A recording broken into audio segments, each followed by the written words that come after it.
ஆத்மீக அன்பர்களுக்கு அன்பான வணக்கங்கள். இன்னைக்கு நம்ம பார்க்க போறது ஒரு ஆண் அல்லது பெண் கணவன் மனைவியாக மாறும்போது, கணவன் மனைவியாக மாறி இல்லறத்தில் புகும்போது, இல்லறம் துவங்கும்போது, உடலளவில் மட்டுமல்ல, உயிரளவிலும், உணர்வளவிலும் ஒன்றாக வேண்டும் என்று சனாதன தர்மம் மிக தெளிவாக எடுத்துரைக்கிறது. அதை பற்றியான ஒரு கதையைத்தான் நாம் பார்க்கப் போகிறோம். நாம் உடலில் மட்டுமல்லாமல் உள்ளத்திலும், உணர்விலும் ஒன்றாக இணைந்தால் நமது தலைமுறைகள் தழைக்கும் என்பதும், அவ்வாறு இல்லையெனில் நமது தலைமுறைகள் எந்த அளவு பாதிக்கப்படும் என்பதையும் இந்த ஐதீக கதை நமக்கு தெளிவாக விளக்குகிறது. அதை பற்றித்தான் நாம் பார்க்கப் போகிறோம். நாம் ஒவ்வொருவரும் அறிந்திருக்க வேண்டிய மிக முக்கியமான கதை என்பதையும் மறந்து விடாதீர்கள். சிராத்த தேவன் என்ற மன்னனுக்கு நீண்ட நாட்களாக குழந்தை இல்லாமல் இருந்தது. பிள்ளை பேறு வேண்டி யாகம் செய்ய விரும்பினான் அந்த மன்னன். தன்னுடைய குலகுருவான வசிஷ்டரிடம் தனக்கு ஒரு பிள்ளை வேண்டுமென்று, தனக்கு பிறகு இந்த நாட்டை தலைமை தாங்கி நடத்துவதற்கும் ஆட்சி செய்வதற்கும் தனக்கு பிறகு ஒரு ஆண் பிள்ளை கட்டாயம் வேண்டும் என்று வசிஷ்டரிடம் மன்றாடுகிறான். வசிஷ்டரும் மன்னனின் நியாயமான ஆசையையும் கோரிக்கையையும் ஏற்று மன்னனுக்காக யாகம் செய்ய ஒப்புக்கொண்டு யாகத்தையும் தொடங்குகிறார். வசிஷ்டர் அதற்கான புரோகிதர்களை எல்லாம் அழைத்துக் கொண்டு யாகத்துக்கான வேலைகளையும் செய்ய சொல்கிறார். புரோகிதர்கள் வந்து வேதங்கள் ஊத யாகம் துவங்குகிறது. அந்த நேரத்தில் சிராத்த மன்னனின் மனைவியான சிரத்தை அங்கு வந்து, தனக்கு பெண் பிள்ளைதான் பிறக்க வேண்டும், எனக்கு பெண் பிள்ளைதான் ரொம்ப விருப்பம், ஆதலால் பெண் பிள்ளை வேண்டி யாகத்தை நிறைவு செய்யுங்கள் என்று புரோகிதர்களிடம் வேண்டுகிறாள். புரோகிதர்களும் மன்னனின் மனைவியான அரசி கூறிய வேண்டுதலை ஒப்புக்கொண்டு பெண் குழந்தை வேண்டி யாகத்தை நிறைவு செய்கிறார்கள். மனைவி பெண் பிள்ளையை விரும்பி பெண் பிள்ளையை வேண்டி யாகம் செய்ய கூறிய செய்தி கணவனான சிராத்த தேவனுக்கு தெரியாது என்பது இங்கு கவனிக்கத்தக்கது. சிராத்த தேவனோ வசிஷ்டரிடம் ஆண் குழந்தை வேண்டி யாகம் செய்ய ஏற்கனவே கூறியிருந்தான். ஆனால் சிராத்த தேவனின் மனைவியான சிரத்தையோ பெண் பிள்ளை வேண்டும் என்று கூறி புரோகிதர்களிடம் சொல்லி யாகத்தை நிறைவு செய்திருந்தார். புரோகிதர்கள் பெண் குழந்தை பிறக்க வேண்டிய மந்திரத்தை கூறி யாகம் நடத்தி யாகவும் சுபமாக நிறைவு பெற்று முடிந்தது.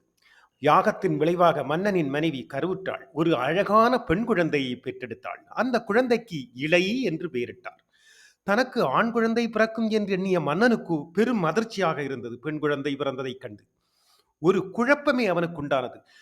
சொன்னது வசிஷ்டர் ஆயிற்றே, வசிஷ்டரும் புரோகிதர்களும் அல்லவா யாகத்தை மிக சிறப்பாக நடத்தினார்கள், நான் ஆண் குழந்தைதானே வேண்டினேன், அப்போது எப்படி பெண் குழந்தை ஆகியது என்ற ஒரு குழப்பத்திலும் ஒரு சந்தேகத்திலும் குழம்பி போயிருந்தார். எதுவும் வசிஷ்டரிடமே நேரடியாக கேட்டுவிடலாம் என்று சிராத்ததேவன் வசிஷ்டரிடம் சென்று, குருவே, நான் ஆண் குழந்தை வேண்டியல்லவா யாகம் செய்ய தங்களிடம் வேண்டினேன், ஆனால் கிடைத்தது பெண் குழந்தை அல்லவா, மனிதனின் வார்த்தைகள் வேண்டுமானால் தவறலாம், ஆனால் மந்திரங்கள் கூடவா தவறும், அல்லது தங்கள் தபோபலம் குறைந்து விட்டதா என்று ஆதங்கத்துடனும் அச்சத்துடனும் ஐயத்துடனும் வசிஷ்டரை பார்த்து கேட்டார். கவனமாக உற்று பார்த்து கொண்டிருந்த வசிஷ்டருக்கு என்ன இவன் சொல்கிறான் என்று யோசித்தபடி வசிஷ்டர் தன் தபோபலத்தால் என்ன நடந்தது என்று ஆராயத் துவங்கினார். ஆராய்ந்து அவர் நடந்த விஷயத்தை தன் மனக்கண்ணில் தெளிவாக தெரிந்து கொண்ட பின் மன்னனிடம் நடந்த விஷயத்தை பற்றி கூறுகிறார். ஆண் குழந்தை வேண்டி யாகம் செய்ய நீ கூறியது உண்மைதான். ஆனால் அங்கு நடந்தது என்ன தெரியுமா? நீ என்னிடம் ஆண் குழந்தை வேண்டி கூறவும், நான் புரோகிதர்களிடமும் நாமும் அப்படியே மந்திரத்தை உச்சாடனம் செய்து மந்திரத்தை நிறைவேற்றிக் கொண்டிருக்கும் போது, உனது மனைவியான சிரத்தை யாருக்கும் தெரியாமல் புரோகிதர்களிடம் பெண் குழந்தை வேண்டும் என்று கூறி யாகம் செய்ய கூறியிருக்கிறாள். புரோகிதர்களோ அரசியல்லவா கூறுகிறாள், எனவே அரசனும் அரசி இருவருக்கும் என்ன கருத்து வேறுபாடு இருந்துவிடப் போகிறது, அனைவரும் விருப்பம் ஒன்றுதான், ஒருவேளை இருவரும் சேர்ந்து பிறகு வேறு முடிவெடுத்திருக்கலாம் என்று நம்பியபடி அவர்களும் அந்த பெண் குழந்தை வேண்டியே யாகத்தை நிறைவு செய்திருக்கிறார்கள். அதற்கான மந்திரத்தையும் அவர்கள் உச்சரித்திருக்கிறார்கள். அந்த மந்திரத்தின் சக்தியின் பலனாக பெண் குழந்தையே பிறந்திருக்கிறது என்று வசிஷ்டர் நடந்ததை மிக விளக்கமாக விவரித்தார்.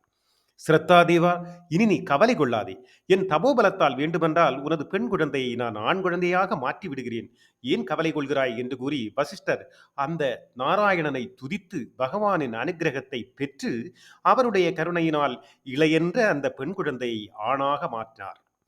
அந்த ஆண் குழந்தை சுத்தியமனன் என்ற பெயரிட்டு வளர்ந்து வந்தார். இது நாளொரு மேனியும் பொழுதொரு வண்ணமுமாக குழந்தையும் வளர்ந்தது. சுத்தியமனன் வளர்ந்து வாலிப பருவமடைந்தான். ஒரு நாள் சிந்து நாட்டை சேர்ந்த குதிரை ஒன்றில் ஏறி காட்டில் வேட்டைக்கு சென்றான் வாலிபனான சுத்தியுமன். வேட்டையாடிக்கொண்டே கானகத்தின் உள்பகுதிக்கு தெரியாமலே சென்று கொண்டே இருந்தான். அப்போது மேரு மலையின் கீழ்ப்பக்கத்தில் உள்ள குமாரவனம் என்ற அழகிய ஒரு நந்தவனம் இருந்தது.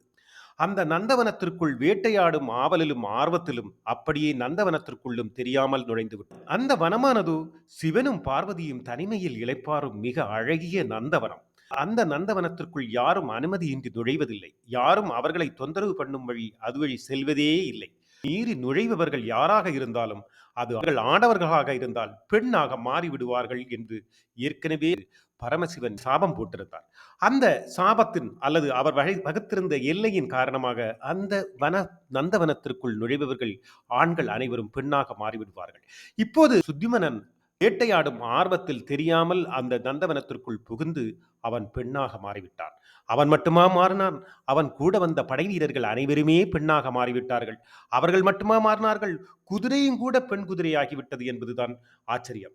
ஆக வீரர்களும் பெண்ணாகி, சுத்தியமனனும் பெண்ணாகி, குதிரையும் பெண்ணாகி, அனைவரும் பெண்ணாக மாறிவிட்டார்கள்.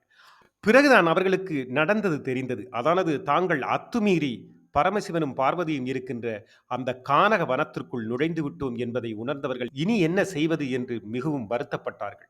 பிறகு நந்தவனத்தை விட்டு குற்ற உணர்வோடு வெளியே வந்தார்கள். சுத்தியமனனும் அவன் படைவீரர்களும் பெண்ணாக மாறிய பின்பு நந்தவனத்திலிருந்து வெளியேறி கானகம் வழி நடந்து வந்து கொண்டிருக்கும் போது சந்திரதேவனின் மகனான புதன் பெண்ணாக மாறியிருந்த சுத்தியமனனின் அழகில் மயங்கி திருமணம் செய்து கொண்டாள். அவர்களுக்கு புருவரஸ் என்ற குழந்தையும் பிறந்தது. பெண்ணாக மாறியிருந்த சுத்தியமனனுக்கு தொடர்ந்து பெண்ணாக இருக்க விருப்பமே இல்லை. அவன் எப்படியாவது ஆணாக மாற வேண்டும், ஆணாக கம்பீரமாக நடக்க வேண்டும் என்றெல்லாம் ஆசைப்பட்டான். அதை தன் குலகுருவான வசிஷ்டரிடம் சென்று கோரிக்கையாக வைத்தார். வசிஷ்டரும் சிவபெருமானிடம் சென்று வேண்டி பலவாறு துதித்தார். அவரை மலர்களால் அர்ச்சித்தார். சிவபெருமான் அதனால் மகிழ்ந்து தங்கள் விருப்பம் யாது என்று வசிஷ்டரை பார்த்து சிவபெருமான் கேட்கிறார். வசிஷ்டர், சுத்தியுமனன் என்ற அரசகுமாரன் தாங்கள் ஏற்கனவே வகுத்து வைத்திருந்த எல்லை அறியாமல் அந்த நந்தவனத்திற்குள் புகுந்ததால் பெண்ணாக மாறிவிட்டான். அவனை மறுபடியும் ஆணாக மாற்ற வேண்டி அவனுடைய விருப்பத்தை நான் உங்களிடம் தெரிவிக்கிறேன். அவனை சற்று ஆணாக மாற்ற வேண்டும் பரம்பொருளே, அப்படி என்று சிவபெருமானிடம் வசிஷ்டர் கோரிக்கையாக வைக்கிறார். ஆனால் சிவபெருமான் சொல்கிறார், எல்லாவற்றுக்கும் ஒரு எல்லை இருக்கிறது. நாம் ஒருமுறை ஒரு எல்லையை வகுத்து வைத்திருக்கிறோம் என்றால் அதற்கு காரண காரியமும் இருக்கிறது. ஆக நாம் அந்த எல்லைக்குள் புகுந்தால் ஒருவன் பெண்ணாவான் என்று நாம் சொல்லி வைத்திருக்கும் அந்த வாக்கிற்கு ஒருபோதும் மாற்றமில்லை.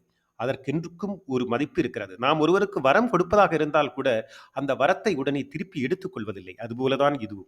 ஆக இனி எனக்கு வேறொன்றும் செய்ய இயலாது. இதிலிருந்து சாப மோட்சம் வேண்டுமானால் உனக்கு நான் அளிக்க தயாராக இருக்கிறேன்.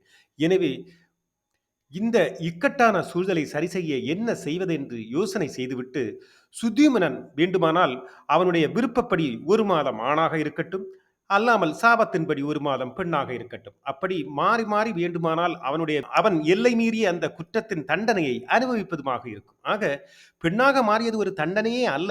ஆனால் அவன் விருப்பம் நிறைவேறியதுமாக இருக்கும். ஆணாக இருக்க வேண்டும் என்பதால் அவன் அதை தண்டனையாக நினைக்க கூடும். ஆதலால் நீங்கள் அதை பெரிதாக நினைக்க வேண்டாம் என்று வசிஷ்டருக்கு சிவபெருமான் அறிவுரையும் கூடி அனுப்பி வைக்கிறார். இவ்வாறு சுத்தியுமனன் மாறி மாறி ஒரு மாதம் ஆணாகவும் ஒரு மாதம் பெண்ணாகவும் இருந்து வந்த சுத்தியுமனன் ஒரு கட்டத்தில் ஆட்சி பொறுப்பை ஏற்க வேண்டிய நிர்பந்தம் வருகிறது. தந்தைக்கு பின் நாட்டின் ஆட்சி பொறுப்பை ஏற்கிறான். மிகவும் நல்ல முறையில் ஆட்சி செய்தான். செங்கோல் ஆட்சி செய்து மக்களிடம் நல்ல பேர் வாங்க வேண்டும் என்று முயற்சி செய்தான். ஆனால் ஆணாகவும் பெண்ணாகவும் இரு நிலைகளிலும் இருக்கும் மன்னனை மக்கள் விரும்பவே இல்லை. இவர் ஆணா பெண்ணா என்று மக்களே குழம்பினார்கள். இப்படிப்பட்ட ஒரு மன்னன் நமக்கு தேவையா என்று அவர்கள் அங்கங்கு அடக்கம் பேச ஆரம்பித்தார்கள். சுத்தியுமனனுக்கும் விஷயம் தெரிந்துவிட்டது. ஆனால் நாம் எவ்வளவுதான் நல்ல ஆட்சி புரிந்தாலும் மன்னனுக்கான ஒரு கம்பீரத்தையும் ஒரு கர்வத்தையும் ஆளுமையையும் மக்கள் எதிர்பார்க்கிறார்கள். அது நம்மிடம் அடிக்கடி பெண்மையாக மாறுவதால் குறைந்து விடுகிறதோ என்று நினைக்கிறார்கள். அரசி ஆள்கிறார்களா, அரசன் ஆள்கிறார்களா என்பது முக்கியமல்ல. ஆனால் அரசனானாலும் அரசியானால் அவரவர்களுக்கான கம்பீரம் இங்கு தேவை என்று மக்கள் எதிர்பார்க்கிறார்கள் போலும். ஆனால் என்னிடம் அவர்கள் குழம்பி போய் நிற்கிறார்கள். ஆகவே என்னுடைய ஆளுமையை, என்னுடைய ஆட்சியை அவர்கள் விரும்பவில்லையோ என்னவோ. எனவே மக்களின் விருப்பப்படி அவன் தன் ஆட்சியை தன் மகன் புரூஸ்வரசிடம் ஒப்படைத்து விட்டு நல்ல முறையில் நாட்டையை ஆட்சி செய்ய அறிவுறுத்தி விட்டு கானகம் நோக்கி சென்று தவம் இருக்க கிளம்பி விடுகிறான். இங்கு ஒன்றை நாம் கவனிக்க வேண்டும். சுத்தியுமனன் என்ற அரசன் இளை என்ற பெண்ணாகவும் சுத்தியுமனன் என்ற ஆணாகவும் மாறி மாறி அனுபவிக்க வேண்டிய இந்த பிரச்சனைகள் அதன் அதிமூலம் ரிஷிமூலம் பார்த்தோமானால் அவர்கள் பெற்றவர்கள் செய்த பிழை. அதானது ஒரு கணவனும் மனைவியும் ஈருடல் ஓரியூராக இருக்க வேண்டும். அவர்களின் எண்ணங்களும், செயல்களும் ஒன்றாக இருக்க வேண்டும். கூடி கலந்து ஆலோசித்து ஒரு முடிவாக எடுக்க வேண்டும். அப்போதுதான் வாழ்க்கையும் வளமாகவும், இனிமையாகவும், இன்பமாகவும், வசந்தமாகவும் இருக்கும் என்பது மட்டுமல்ல, நம்மளுடைய சந்ததிகளும் மிக மகிழ்ச்சியாக, சந்தோஷமாக தலைமுறைகள் வாழும் என்பதையும் நாம் தெரிந்து கொள்ள வேண்டும். நாம் செய்யும் தவறுகள் நமது இன்பத்தையும், வசந்தத்தையும் சிதைப்பது மட்டுமல்ல, நமது சந்ததிகளின் வாழ்க்கையையும் சிதைத்துவிடும். அவர்களுக்கு பெரிய இன்னல்களை உருவாக்கிவிடும் என்பதையும் இந்த கதை தெளிவாக விளக்குகிறது. எனவே நாம் செய்யும் சிறு சிறு தவறுகள் கூட, நமக்குள் ஏற்படும் மனப்பொருத்தம் இல்லாத செயல்பாடுகள் கூட நம்மளுடைய சந்ததிகளை எந்த அளவு பாதிக்கிறது, அவர்கள் வாழ்க்கையை எவ்வளவு கஷ்டப்படுத்துகிறது என்பதெல்லாம் இந்த கதை தெளிவாக தெள்ளத் தெளிவாக்குகிறது. எனவே சனாதானத்தின் ஒவ்வொரு ஐதீக கதைகளையும் நமக்கு மிகப்பெரிய வாழ்க்கை பாடத்தையும், வாழ்வியல் முறையையும் நமக்கு கற்றுத் தருகிறது.